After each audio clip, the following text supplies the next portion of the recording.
ọwọ́ ti tẹ Ọ̀sìlárí ọ̀gá àwọn onímọ́tò tẹ́lẹ̀ nípínlẹ̀ Ọ̀yọ́. Lánàá òde yìí tí ń ṣe ọjọ́ keje oṣù karùn-ún ọdún 2024 nọwọ́ ẹ̀ṣọ́ aláàbò ọ̀tẹlẹ̀múyẹ́ DSS tẹ ọkùnrin tí wọ́n ń pè ní Mukaila Lamidi táwọn èèyàn tún mọ̀ sí Ọ̀sìlárí nílé rẹ̀ tí ń bẹ ní agbègbè Olódó nílùú Ìbàdàn.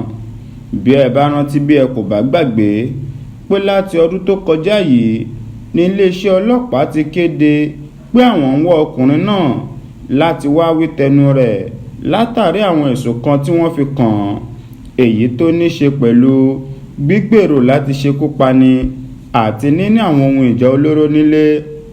Ṣáájú ni àwọn ọlọ́pàá ọ̀tẹlẹ̀múyẹ́ ti kọ́kọ́ ya bo ilé rẹ̀ lọ́dún tó kọjá tí wọ́n sì bá ọ̀pọ̀lọpọ̀ àwọn ohun ìjà olóró lọ́dọ̀ rẹ̀.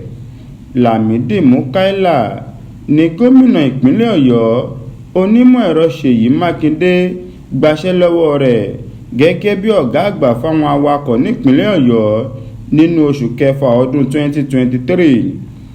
Àwọn mọ̀lẹ́bí rẹ̀ fìdí rẹ̀ múlẹ̀ wípé lóòótọ́ ni iléeṣẹ́ ọlọ́pàá ọ̀tẹlẹ̀múyẹ́ DSS ti fọwọ́ ṣìkún òfin mú Ọ̀sìlárí tó sì ń bẹ ní akóló wọn nígbà tí wọ́n bá iléeṣẹ́ rédíò Crest FM tí ń bẹ lágbègbè Olódó nílùú Ìbàdàn sọ̀rọ̀. Ẹnikẹ́ni kò tí ì mọ ohun tí yóò ṣẹlẹ̀ báyìí, àmọ́ ohun tó dájú ni pé ọwọ́ ti tẹ Ọ̀sìlárí ọ̀gá àwọn onímọ́tò tẹ́lẹ̀ nípínlẹ̀ Ọ̀yọ́.